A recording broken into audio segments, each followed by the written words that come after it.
होता है। रायमल की मृत्यु के बाद उनके पुत्रों में सबसे बड़े पुत्र जिनका नाम था पृथ्वीराज, उनसे छोटे जिनका नाम था जयमल, और सबसे छोटे जो पुत्र थे उनका नाम था महाराणा सांगा। इनके मध्य होने वाले उत्तराधिकार संघर्ष के पश्चात एक छोटा मोटा सा उनके बीच में झड़प होती है, हम यूँ कह सकते हैं। उसके बाद में उन दोनों भाइयों की मृत्यु के पश्चात जो है वो अगले शासक जो है महाराणा सांगा बन जाते हैं। आज की क्लास उन्हीं से संबंधित रहेगी। आज हम पढ़ेंगे कि महाराणा सांगा की जो है वो क्या क्या उपलब्धियाँ रही थी और उन्होंने अपने जीवन काल में कौन से युद्ध किए थे।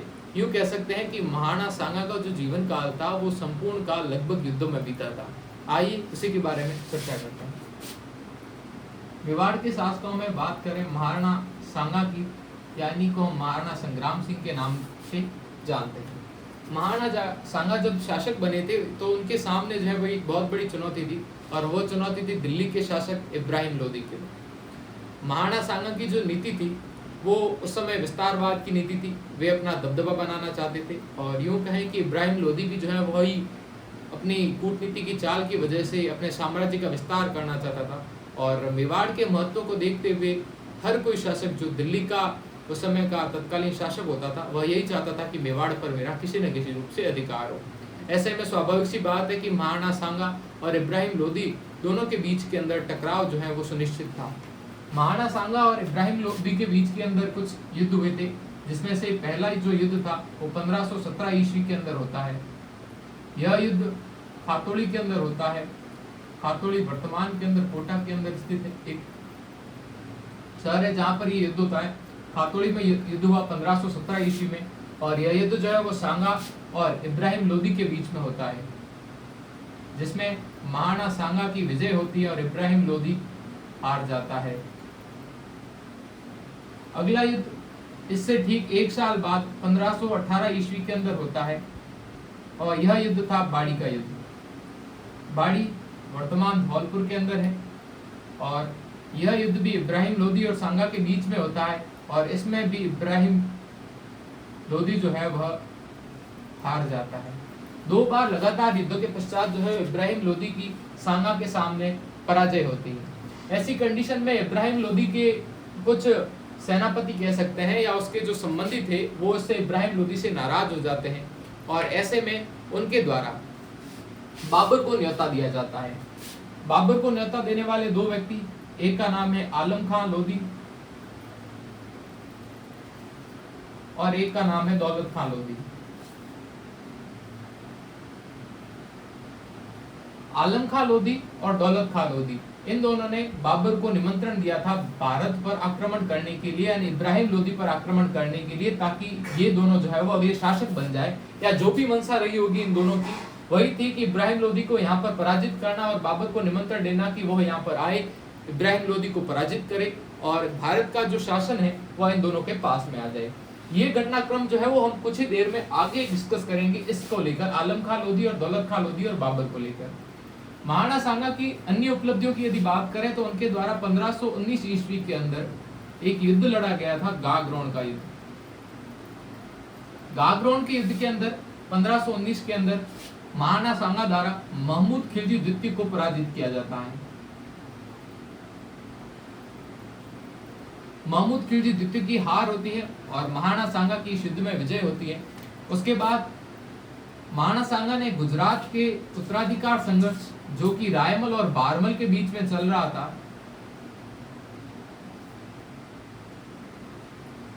उसमें रायमल का साथ देते हैं और रायमल को अगला शासक बना देते हैं। महाराणा सांगा के द्वारा लगातार 1517 में खातोड़ी के युद्ध में, 1518 में बाड़ी के युद्ध के अंदर इब्राहिम लोदी की सेनाओं को पराजित करना, 1519 में गागरोन के युद्ध के अंदर महमूद खिलजी द्वितीय की सेना को पराजित करना, ये महाराणा सांगा के उस समय की वीरता को दिखाता है कि किस प्रकार उन्होंने अपने आसपास के क्षेत्रों में अपना दबदबा बनाया, या यूं हम कह सकते हैं उन्होंने किस प्रकार आसपास के क्षेत्रों में विजय हासिल की थी। इसी विजय क्रम में महाराणा सांगा के द्वारा अब हम बात करते हैं कि आलम खां लोदी और दौलत खां लोदी ने जब बाबर को भारत पर आक्रमण करने का निमंत्रण दिया तो पानीपत के युद्ध के अंदर इब्राहिम लोदी और बाबर की सेनाएं आमने सामने हुई। ऐसी कंडीशन में पहली बार भारत के अंदर बारूद और तोपों का प्रयोग किया गया और वो प्रयोग जो था वो बाबर के द्वारा किया गया था। बाबर ने पानीपत के युद्ध के अंदर इब्राहिम लोदी की सेनाओं को पराजित किया और भारत के अंदर अपनी छाप छोड़ दी। उसने सबसे पहले जो है वो भारत के अंदर तोपों का और बारूद का प्रयोग किया था, जो अब तक भारत, या हम यूं कह सकते हैं कि एशिया के जो शासक जो थे वे इस चीज से अनभिज्ञ थे। ऐसी दशा में इब्राहिम लोदी की सेना जो है वो पूरी तरह हार जाती है और दिल्ली पर अधिकार जो है वो पूर्ण रूप से बाबर का हो जाता है। अब बाबर और सांगा के बीच में मतभेद होना आवश्यक था, क्योंकि सांगा जो थे उस समय मेवाड़ के सबसे शक्तिशाली शासक थे। अपने आसपास के क्षेत्रों में उनका काफी सारा प्रभाव था। ऐसी दशा में बाबर और सांगा के बीच में युद्ध होना स्वाभाविक सी बात थी। बाबर और सांगा की जो सेना है, हम अधिकतर वो चीज पढ़ते हैं कि इन दोनों की सेना जो है खानवा के युद्ध में आमने सामने हुई थी, लेकिन खानवा के युद्ध से पूर्व भी एक और युद्ध हुआ था और उस युद्ध का नाम था बयाना का युद्ध। तारीख थी 16 फरवरी 1527 की, जब सांगा और बाबर की सेनाएं आमने सामने हुई बयाना के युद्ध के अंदर। बयाना के युद्ध के अंदर सांगा के द्वारा बाबर की सेना को इतनी बुरी तरह से पराजित किया जाता है कि बाबर की सेना जो है वो युद्ध छोड़कर भाग गई, युद्ध का मैदान छोड़कर भाग गई और इस युद्ध के अंदर, बयाना के युद्ध के अंदर सांगा विजयी हो जाते हैं। लेकिन सांगा के द्वारा बाबर की सेना को पूर्ण रूप से नष्ट नहीं किया गया और यही चीज उन्हें आगे जाकर जो है वह बहुत बड़ा नुकसान पहुंचाने वाली थी। इससे ठीक एक माह बाद 17 मार्च 1527 की वह तारीख थी जब बाबर और सांगा की सेनाएं खानवा के मैदान में एक दूसरे के आमने सामने आ खड़ी हुई। कवि राजा श्यामल दास की रचना वीर विनोद के अनुसार यह युद्ध जो था वो 16 फरवरी को हुआ था और जो मूल तारीख है वो 17 मार्च 1527 को मानी जाती है, लेकिन वीर विनोद के अनुसार जो ये युद्ध हुआ था वो 16 फरवरी को हुआ था। ऐसा कवि राजा श्यामल दास ने अपनी रचना वीर विनोद के अंदर कहा। अब महाराणा सांगा की जो सेना थी, वह युद्ध जो महाराणा सांगा की जो सेना थी वह मुख्य रूप से तलवारों, भालों इत्यादि का प्रयोग करने वाली सेना थी, लेकिन जो बाबर की जो सेना थी उनके पास थे तोप, उनके पास थी तुलगमा युद्ध पद्धति और उनके पास थे बारूद का प्रयोग करने वाले थे, लेकिन सांगा जो थे वे इन सभी चीजों से अनभिज्ञ थे।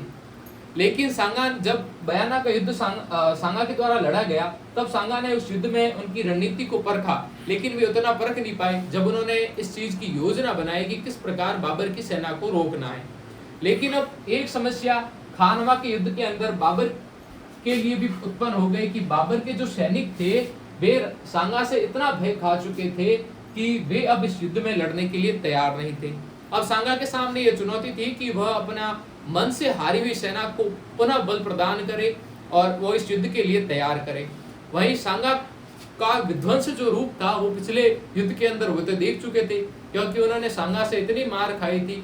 और ऐसा भयंकर आदमी जिसकी आप मानो कि 6 से 7 फीट हाइट हो, एक आंख ना हो, एक पैर ना हो और एक हाथ ना हो, जिसके शरीर पर 80 घाव हो, ऐसा व्यक्ति को देखकर ही जो है वो हमारी तो रूह कांप उठती होगी।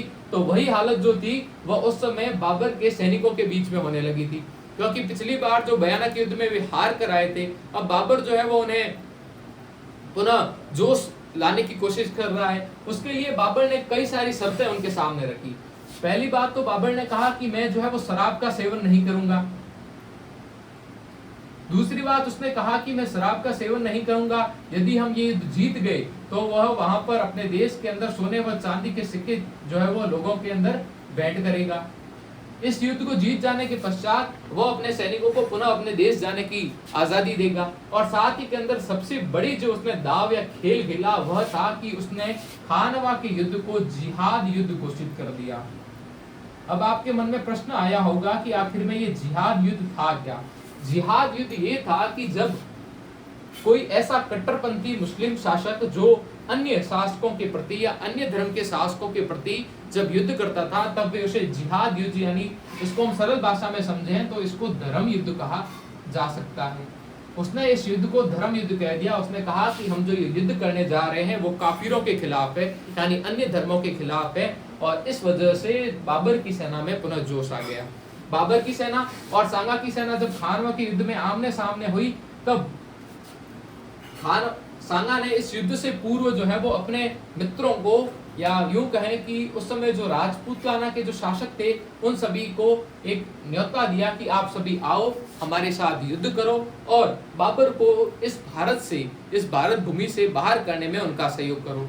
इस वजह से जो ये रस्म थी इसको पाती पर्वन के नाम से जाना जाता है।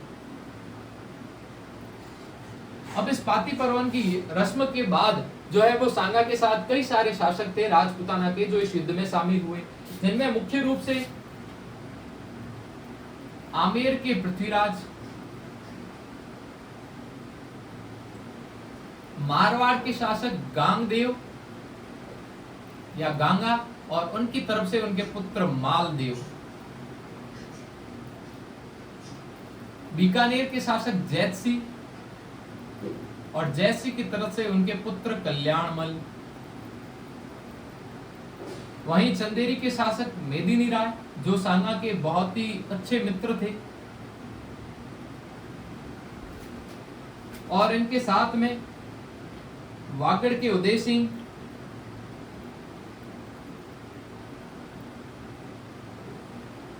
सादड़ी का झाला अज्जा, सलूम्बर के रतन सिंह,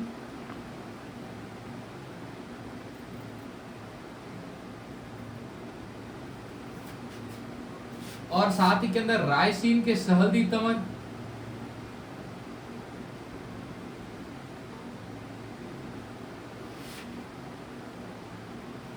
महमूद लोदी,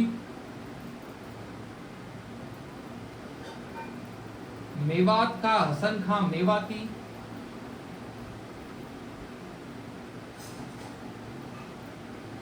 इन सभी शासकों ने खानवा के युद्ध के अंदर मुख्य रूप से सांगा का साथ दिया।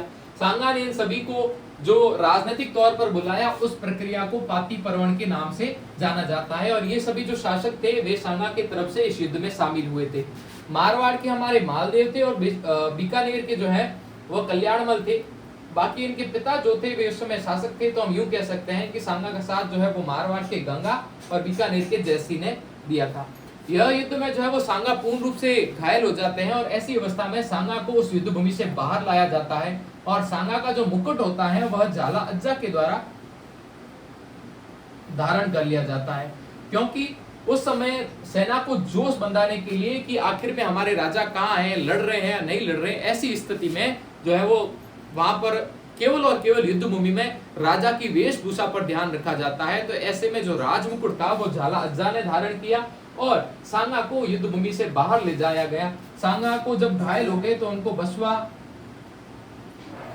जो वर्तमान के अंदर दौसा में है, वहां ले जाया गया, और वहां जाते ही जब सांगा को होश आया तब उन्होंने कहा कि मैं पुनः जाकर बाबर से युद्ध करूंगा। ऐसी दशा में उनके ही सेनापतियों के द्वारा कि सांगा ऐसे तो मानेंगे नहीं, तब इनको जहर दे दिया गया। इरिच में इनको जहर दिया गया। कालपी में जो है वो सांगा की मृत्यु हो गई, और मांडलगढ़ के अंदर सांगा की जो है वो छतरी बनी हुई है। सांगा ने खानवा के युद्ध के अंदर अपना सब कुछ खो दिया था, और यह युद्ध जो है वो इसमें सबसे बड़ी उनकी सांगा की पराजय वहां पे हुई जब अपने विश्वासघात करते हैं, वह सबसे ज्यादा हानिकारक होता है। सांगा के इस खानवा के युद्ध के अंदर विश्वासघात करने का काम सहलदी तंवर के द्वारा किया गया था, और उसने सांगा की सारी योजना जो है वह आगे जाकर बाबर को बता दी थी, जिसकी वजह से इस युद्ध में सांगा की हार हुई। ऐसा कहा जाता है कि सांगा के शरीर पर जो है वो कुल 80 घाव थे, इसलिए इनको सैनिकों का भग्नावशेष भी कहा जाता है। और ये कहने वाले कोई और नहीं बल्कि कर्नल जेम्स टॉड ने इनको सैनिकों का भग्नावशेष कहा है। इसके अलावा इनकी अन्य उपाधि जो है वो हिंदुपत के नाम से भी ये जाने जाते हैं। कहते हैं ना कि जब इंसान कहीं से नहीं हारता तब वह अपनों से हार जाता है, और अपनों के द्वारा किया गया विश्वासघात व्यक्ति को जीवन में कभी भी ऊपर आने नहीं देता। और यही जो चीज है वो सांगा के साथ हुई। सांगा ने जब अपने साथियों पर विश्वास किया तो उसी विश्वास का फायदा उठाते हुए सहलदी तंवर के द्वारा जो विश्वासघात किया गया उसमें खानवा के युद्ध के अंदर सांगा की पराजय हुई और सांगा की मृत्यु हो गई। इसी के साथ ही सांगा से संबंधित जो इम्पोर्टेंट बातें थी वो हमने कर दी। एक छोटी सी बात और है, सांगा जो थे इनकी मृत्यु के पश्चात जो है वो इनके 4 पुत्र थे, जिसमें सबसे बड़े जो थे उनका नाम था भोजराज। भोजराज मीराबाई के पति थे। दूसरे थे रतन सिंह, जो सूरजमल के सामने युद्ध करते हुए मारे गए थे। तीसरे जो थे उनका नाम था विक्रमादित्य, और चौथे उनके पुत्र जो थे उनका नाम था उदय सिंह। आज का वीडियो सांगा से संबंधित था और सांगा से संबंधित हमने सारे फैक्ट पढ़े। यदि आपको ये वीडियो पसंद आया हो तो हमारे इस यूट्यूब को चैनल को सब्सक्राइब करें और आज इस वीडियो को लाइक करें और ज़्यादा से ज़्यादा शेयर करें। धन्यवाद।